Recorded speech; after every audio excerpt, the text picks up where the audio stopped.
아멘. 오래전에 제가 홈쇼핑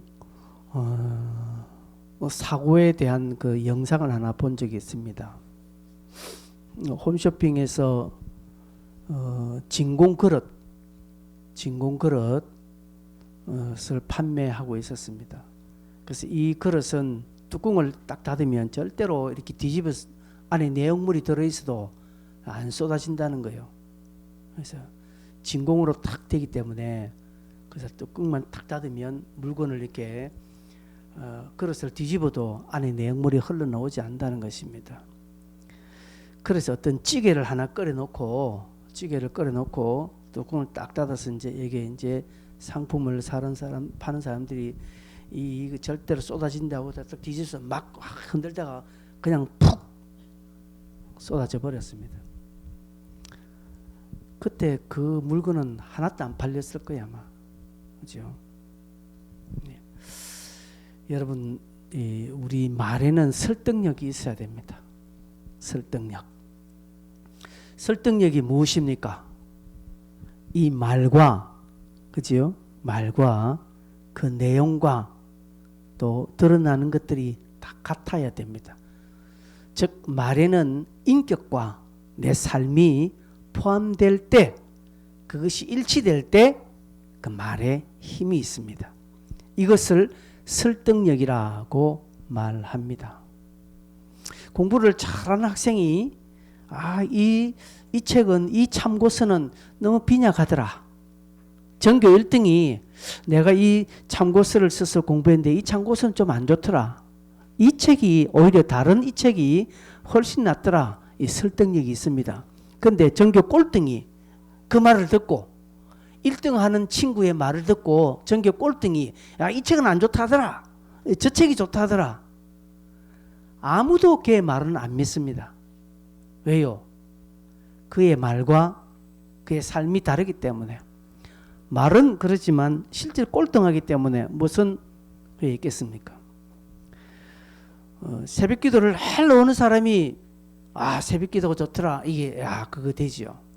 성경을 많이 읽는 사람이 성경 참 좋더라. 이게 설득력이 있다라는 것이죠.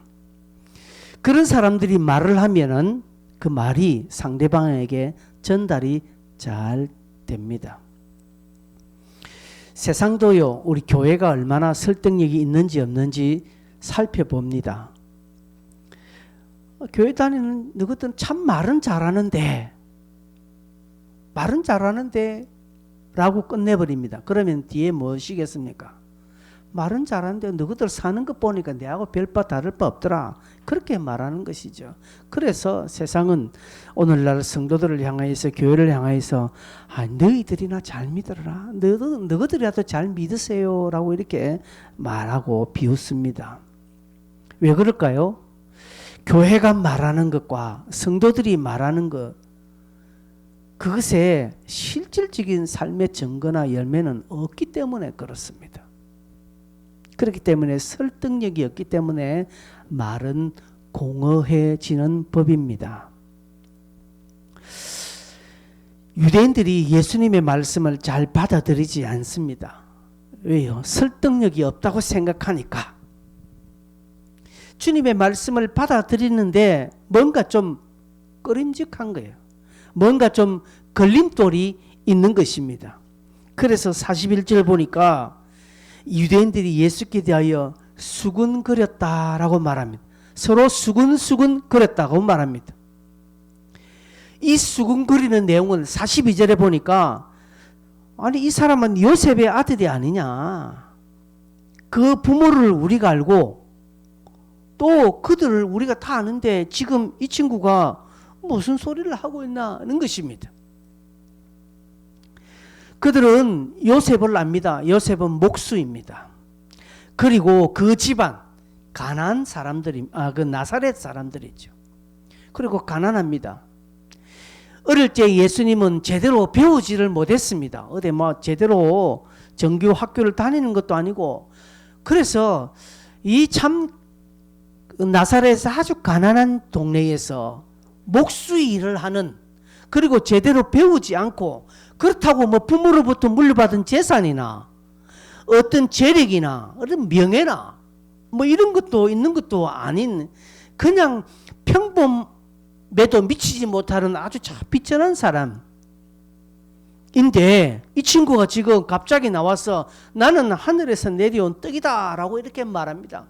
이 말은 내가 천사와 같다, 내가 하나님과 같다 이 말이거든요.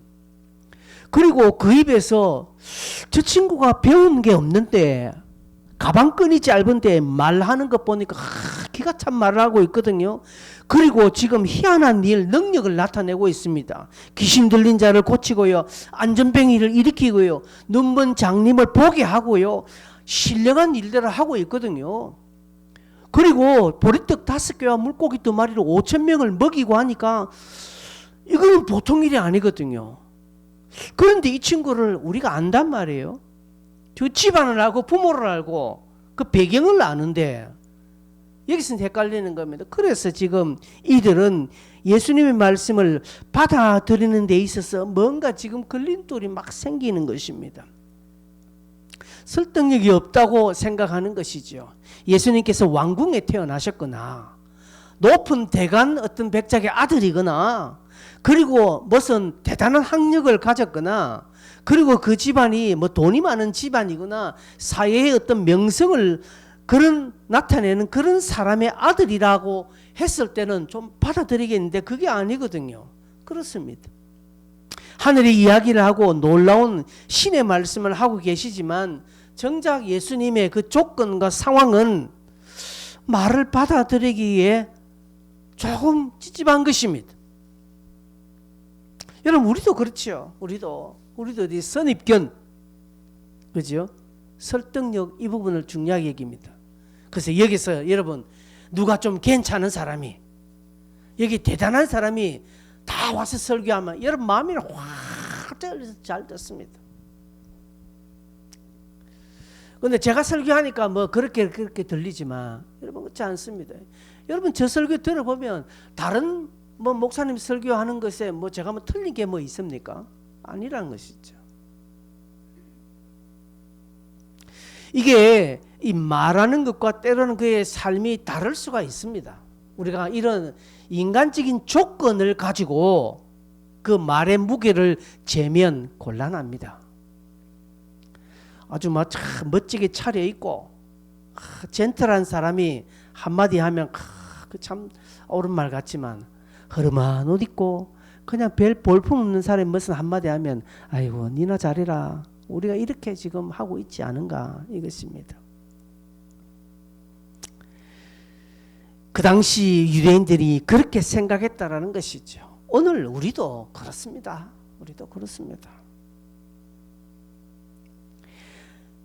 이 부분에 의해서 초대교회에는 이단들이 생기는 것이 이것입니다.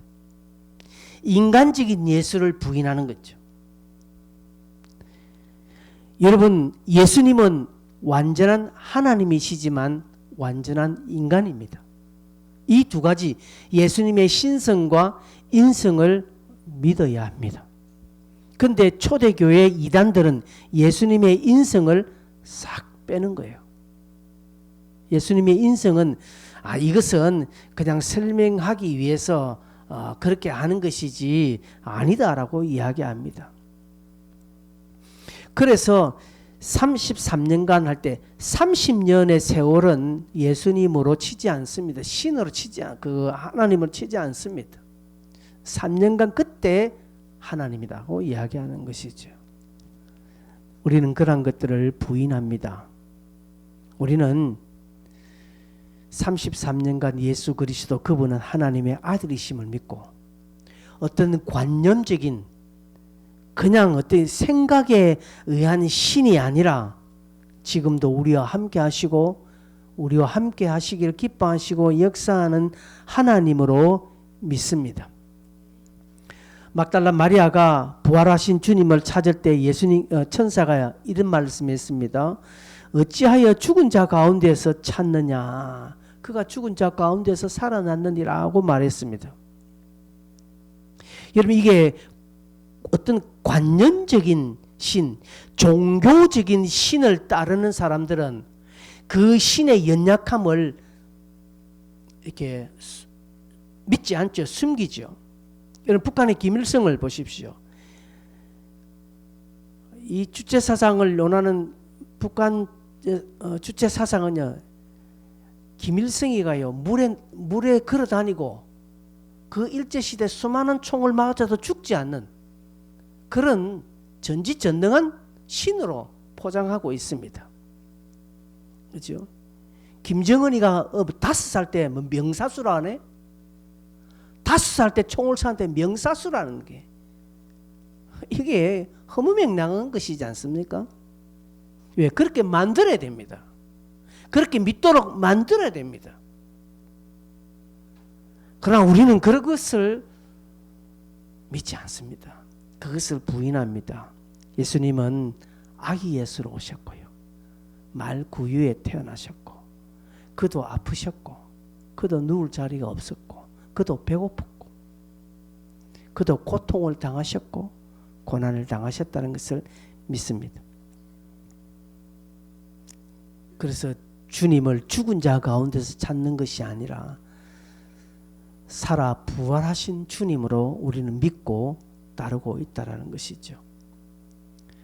이 똑똑한 사람들, 많이 배운 사람들은 하나님을 그냥 신적인 존재로서만 딱 믿고 있습니다. 신적인 존재, 하나님은 그 자리에 계시고 그냥 적당히 우리가 구할 때 좀 도와주시는 그런 분으로, 세상상 모든 것들은 우리가 다 하는 이렇게 생각을 합니다. 그런데 예수가 이 땅에 오셨다, 예수가 부활하시고 십자가 지시고 지금도 우리와 함께 하신다, 이렇게 이야기하면 이 지식인들, 바깥에 똑똑한 사람은 허무맹랑한 이야기를 하면 참 예수쟁이들 참 희한하게 말을 지어낸다라고 합니다. 안 믿습니다. 그러나 우리는 이것을 믿죠. 우리가 이것을 믿기 때문에 우리의 영적인 것은 복으로 날마다 가게 되어 있습니다. 똑똑한 사람들요, 주님을 부인하는 사람들은 말은 그럴싸하고 사람들에게 설득력으로 또 합리적인 말로 가지만 하나님은 그들을 무지한 자로 이야기합니다. 어리석은 사람이라고 이야기합니다. 영적인 피폐한 자로 그들은 가고 맙니다. 예수님께서는 오늘 우리와 영원히 함께 하시기 위해서 인간과 똑같은 모습으로 오셨습니다. 설득력이 있다라는 것이죠.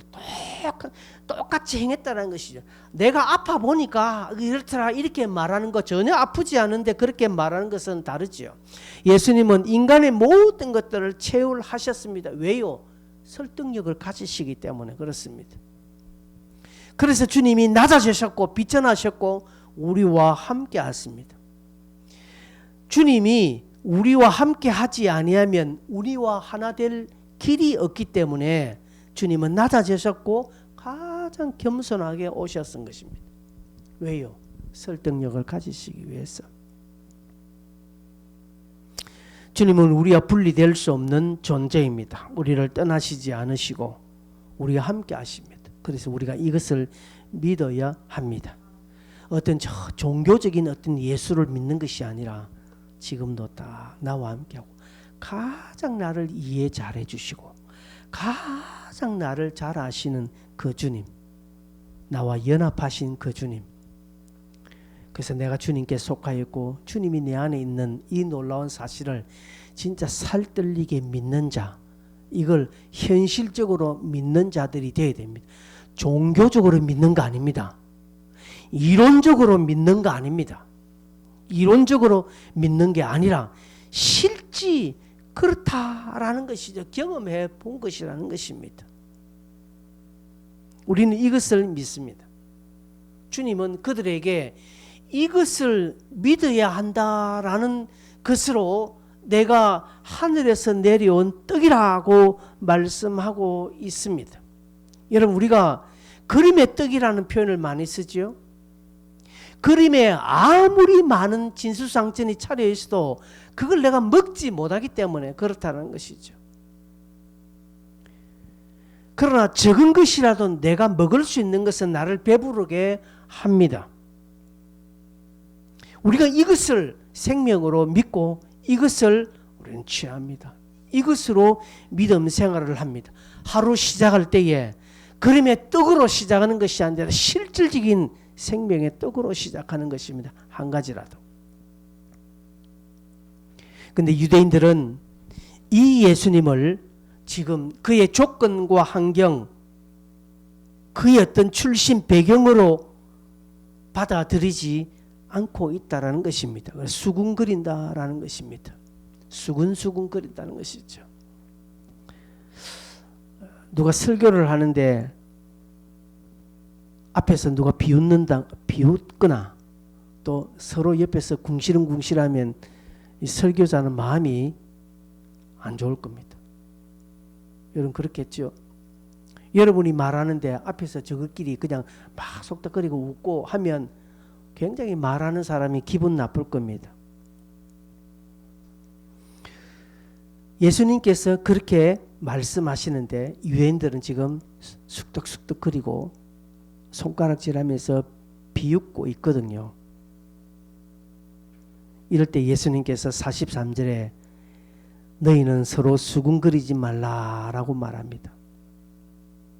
너희는 서로 수군거리지 말라. 여러분 제가 설교할 때도 여러분 수군거리지 마십시오. 뭐 그렇게 하지 않으시지만 그러나 그건 굉장히 인간적으로도 굉장히 신뢰되는 것이죠. 예수님께서도 그들을 향해서 너희는 서로 수군거리지 말라라고 이렇게 말합니다. 주님은요 그들이 수군거리는 이유를 잘 아시고 계십니다. 그래서 화도 내지 않습니다. 책망하지 않습니다.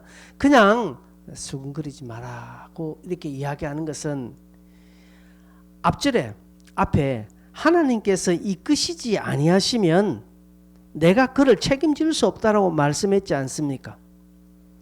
하나님이 보내주셔야, 하나님이 믿도록 하셔야, 하나님이 그런 마음을 주셔야 어떻게 할 수 있지. 그런 마음 주시지 아니하면 천하 누구라도 할 수 없다라는 것을 주님은 잘 아시기 때문에 그렇습니다.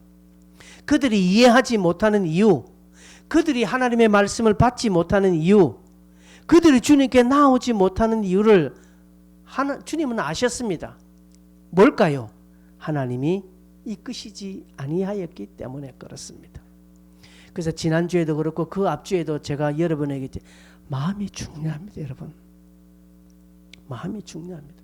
내가 그렇게 하고자 하는 마음이 있어야 그 다음 모든 것이 됩니다.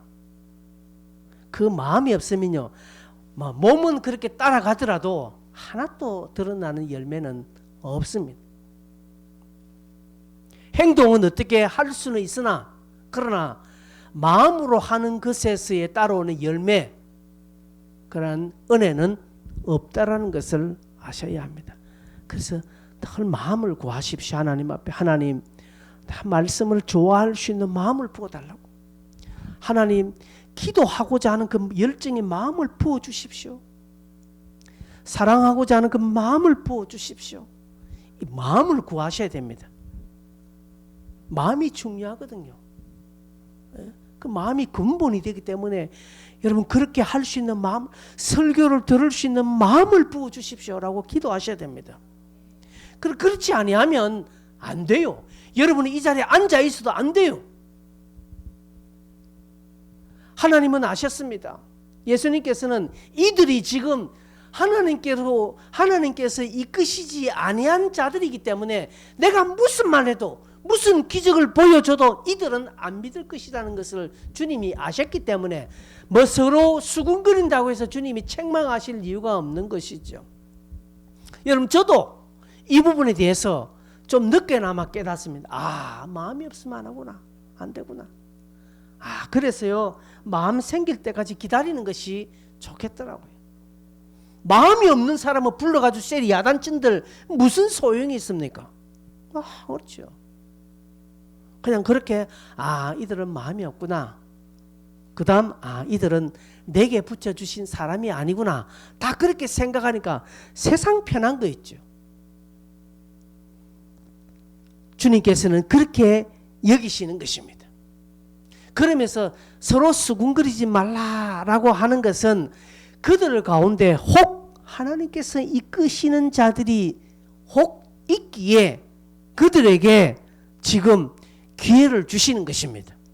너희들은 수군거리지 마라고 하는 것은 그들 가운데는요, 말은 안 하고 듣고는 있지만 그러나 하나님께서 이끄시는 자들이 있거든요. 말은 못하고 행동은 쭈뼛쭈뼛 그래도 그들에게 마음이 요동치는 자들이 있기 때문에 혹여 한두 명이라도 그들이 주님께로 나올 수 있도록 하기 위해서 수군거리지 말라라고 말하는 것입니다. 왜? 그런 부정적이고 그런 안 좋은 것에 휘말려 있기 때문에 용기를 내지 못하고 그냥 가만히 있는 자들에게 나올 수 있는 기회를 주시는 것입니다. 하나님께서는 그런 자들을 이끄십니다. 하나님께서 이끄시는 자들이 있거든요. 하나님께서 이끄시는 자들은요, 기꺼이 자기의 죄를 회개하고 주님께 손을 듭니다. 여기 이끈다라는 것은 강력하게 끌어당긴다는 표현이기 때문에 어떠한 어려움이 있더라도 주님께로 나오게 되어 있습니다. 예수를 알고 그를 믿고 나아갑니다. 여러분, 지난주에도 제가 말씀했지 않습니까? 하나님께서 저를 작정하시고 저를 이끄셨기 때문에 제가 중학교 때 교회 나갔는데 방해가 많았거든요. 집에서 교회 나가지 못하게 방해하는 거, 우리 삼촌 고모가 니는 우리 집안의 장손인데 어디 장손이 교회 나가느냐고 많이 책망했습니다. 성경책 불에 태운 거 말도 없고요. 그렇죠? 그런데 하나님이 저를 이끄시니까, 하나님께서 저를 당기시니까 제가 이 부분에 가는 거예요. 그렇게 반대가 있어도 가는 거예요. 주일날. 그래서 집에 쫓겨난 적도 있었습니다. 중학교 때. 쫓겨나갔어요. 저희 동생하고 교회에서 그냥 그 교회 긴 의자에서 잠을 잔 적도 있었습니다. 하나님이 이끄시니까 어떤 방해, 어떤 장애물이 있어도 넘어가더라는 것이죠. 제사를 지낼 때 집안에 일가 친척들이 다 와서 제사 지낼 때 저는 딱 뒤에 다리 꼿꼿하게 섰어. 절하지 않는 것입니다. 그리고 야단 맞고. 저도 그때 왜 그런지 모릅니다. 근데 하나님이 저를 그렇게 이끄셨기 때문에 한 것입니다. 그래서 마음이 중요하구나. 하나님은 그 마음을 이끄시거든요. 그 마음을 당깁니다. 그래서 마음이 이끌리는 자들은요, 마음이 끌려가는 자들은 몸은 저절로 오게 되어 있습니다. 그럼 마음이 없으니까, 마음이 끌려가지 않으니까 몸에 여러 가지 이유로 핑계를 다 대는 거예요. 그래서 다음에 뭐 되면 저렇게 되면 이렇게 하면 그때 뭐 하겠다고. 그건 다 마음 때문에 오는 거예요. 지 마음은 있으면요, 그 모든 어려운 과정을 이겨 가더라고요. 그래서 이 마음이 중요하구나. 예수님께서 너희는 수군거리지 말라라는 것은 그 가운데 하나님이 이끄시는 마음을 가진 자들이 있거든요. 이들은 지금 많은 절대 다수의 유대인들의 어떤 강압적인 것에 있어서 용기를 내지 못하고 가만히 숨어 있었습니다. 그래서 니고데모가 밤에 주님 살짝 찾아온 이유가 그거잖아요. 하나님께서 마음을 주셨거든요. 그런데 주변에 모든 사람들 시뻘겋게 눈 뜨고 보는 그런 반대하는 사람이 있으니까 거기에 두려움을 가지고 밤에 살짝 온 것입니다. 아리마대 사람 요셉도 그렇게 한 거예요. 하나님께서 이끄시면 어려움이 있더라도 넘어가는 것입니다. 자기 자신을 깨닫고요, 고백하고 주님 앞에 나오는 그런 결단을 하게 됩니다. 그래서 주님께서 너희는 수군거리지 말라. 이것은 그들 중에 한두 영혼, 한두 사람이 지금 아마 예수님이 보실 때는 한두 사람이 있었던 걸로 보입니다. 너희들 지금 분위기에 좌우되지 말고 내게로 나오라는 사인이죠. 주변에 많은 사람들이 지금 막 예수님을 향하여서 수군거리고 저게 요셉의 아들이 아니냐, 저게 배운 것도 없는데 무슨 지가 잘났다고 저런 말하느냐, 그런 분위기에 휩쓸리지 말고 내게로 나오라는 그 메시지를 들을 수 있기 때문에 그렇습니다. 여러분, 우리가 복음을 전할 때도 방해가 있죠. 방해가 있어도 전해야 하면 그 가운데는요, 들을 자가 있기 때문에 그렇습니다. 여러분, 전도를 하다가 상대방이 듣지 않죠. 그러면 그걸 끝내면 1대1로 전도를 했는데 그 사람 듣지 않으면 그건 끝내면 됩니다. 그런데 1대 다수에 할 때 그 중에 말 안 하고 가만히 있는 사람이 있습니다. 그가 듣도록 우리는 말을 해야 합니다. 언젠가부터 전도하는 부분에도 저도 굉장히 갑으로 서서 전도를 합니다. 전도를 하다가 상대방 틱틱틱 오면요, 딱 속으로 너는 아니구나, 딱 끝내버립니다. 그래, 너 갈 길 가라고 합니다. 우리는 아주 죽어서 보자, 그때 이야기합니다. 진짜 죽어서 보면 그제서 후회도 거든. 당당하니까 저는 당당. 나 죽어서 그래, 너 갈 때 너 살 길대로 가라 그냥. 왜? 지금은 그 사람은 듣지 않고요. 지금은 하나님께서 마음을 주시지 않았고 이끄시지 않았기 때문에 내가 어떻게 한들 밥을 내가 얼마큼 사 먹여야 그에게 얼마나 좋은 거 선물해줘야 그 영혼이 돌아오겠습니까? 안 돌아옵니다. 그러나요, 하나님께서 마음을 딱 주신 자는요, 저와 딱 만나서 한 번만 이야기하면 그냥 무릎 꿇어요. 그냥. 그런 자가 있다라는 것이죠. 주님, 오늘 이런 주변에 해방하는 소리를 누리시면서 죄인들을 초청하고 계시는 것입니다. 하나님께서 이끄시는 자들은 나오라고 하십니다. 고민하지 말고 지금 네 환경 보고 네 상황 보고 네 주판 튕기지 말고 주님께 나오면 주님이 계산해 주시고 주님이 오병이어를 먹이시고 주님이 반석에 물을 내어서 너를 마시게 할 것이라는 것이죠. 여러분, 우리에게도 똑같습니다. 내가 갈등한들 아무 답 없어요. 내가 주판 튕기들 아무 답 없습니다. 여러분, 지금까지 살아온 경험에 의해서 여러분이 계산해서 뭐 됩니까? 잘 하나님이 해주셔야 합니다. 그래서 주님께 나와야 됩니다. 주님 앞으로 그 생명의 떡으로 나와야 한다라는 것이죠. 여러분, 지난주에도 말씀했지만 여러분 주변에 어떤 부정적이고 불신앙적인 이런 요소에 있으면 어렵습니다. 여러분, 과감하게 그런 부분을 나와야 합니다. 여러분 주변에, 그래서 여러분 불신자 친구들 많이 만날 이유 없습니다. 내가 전도하려고 하는 목적 외에는요, 그들과 함께 유유낙낙하지 마세요. 저도 예전에 저희 대학 친구들 졸업하면서 몇 사람한테 이 친구가 내가 목사인 줄을 알고 내가 교회 다니는 걸 알면서도 저한테 술잔을 권유하는 거예요. 그 내가 딱 한 번은 너는 정말 예의도 없다. 너는 정말 싸가지가 없다. 내가 어떤 줄 알면서 내한테 술잔을 갖다 대는 것은 너희들은 나를 무시하는 것이다. 너 앞으로 여기에 오지 않을 것이다 하고 안 와요. 지금도 안 갑니다. 내가 왜 거기 왜 갑니까? 사람들이야 좋죠. 사람들 좋고 뭔가 재밌죠. 그러나 내 영혼을 위해하는 자들에게는 내가 갈 것 없습니다. 더 나아가서 주변에 여러 가지 부정적으로 긍정적이지 못한 그런 상황에 자꾸 제가 나오려고 하죠. 안 가는 것입니다. 왜냐하면 자동적으로 그렇게 불신앙적으로 갈 수 있는 요소가 많기 때문에 그렇습니다.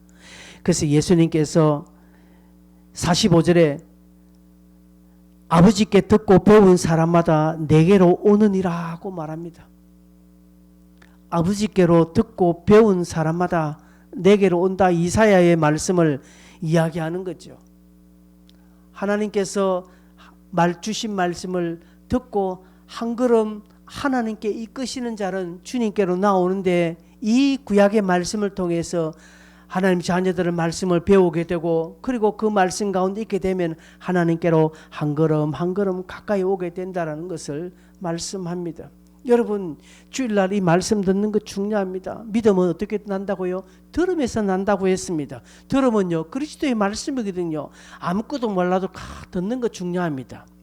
듣는 거 중요합니다. 여러분 우리가 성경 읽게 하고 있죠. 막 빠른 속도로 읽으니까 무슨 말인지 모르겠고 막 잠시 딴 생각하면 벌써 서너지로 확확 넘어가고 하니까 모르지요.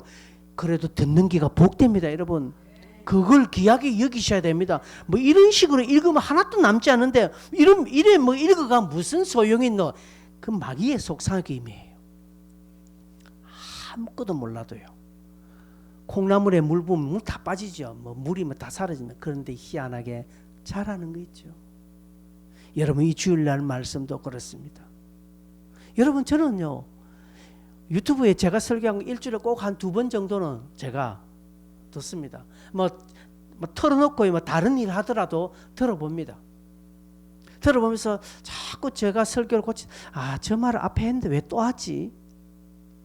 여기서 탁 이 설교가 간단하게 탁 되면 이 부분 참 좋았겠는데 막 공부를 해요. 그럼 왜 자꾸 쓸데없는 손 움직이나? 제가 제 설교 영상을 보면서 막 손 움직이면 코 이렇게 하는 거 참 꼬라지 보기 싫더라고요. 그래서 가급적이면 어디 손을 좀 묶어 놓을까 이렇게 다 이렇게 자세를 좀 하면 어떠나 다양하게 제가 공부를 해요. 여러분도 뭐 그건 아니지만 그러나 자꾸 들으면요. 이 들음이 하나님께로 한 걸음 한 걸음 나아가게 된다는 것이죠. 46절에 이는 아버지를 본 자가 있다는 것이 아니라 오직 하나님에게서 온 자만 아버지를 보았느니라. 하나님께 온 자가 아버지를 본다라는 것. 이게 무슨 표현일까요? 직접 주님의 자신의 생명의 양식을 주는 것을 의미합니다. 주님이 이미 생명의 떡으로 오시지 않았습니까? 생명으로 떡으로 오셨다라는 표현은 주님이 우리를 위하여 죽으셨다는 것이고 그 죽으심으로 우리를 살리셨다라는 것입니다. 여러분 가만히 보십시오. 떡은요 그냥 떡이 생겨지는 겁니까? 떡이 되기 위해서는 어떻게 됩니까? 떡의 주류가 뭐 쌀이지 않습니까? 쌀을 어떻게 됩니까? 쌀을 불려야 되죠. 그럼 또 어떻게 됩니까?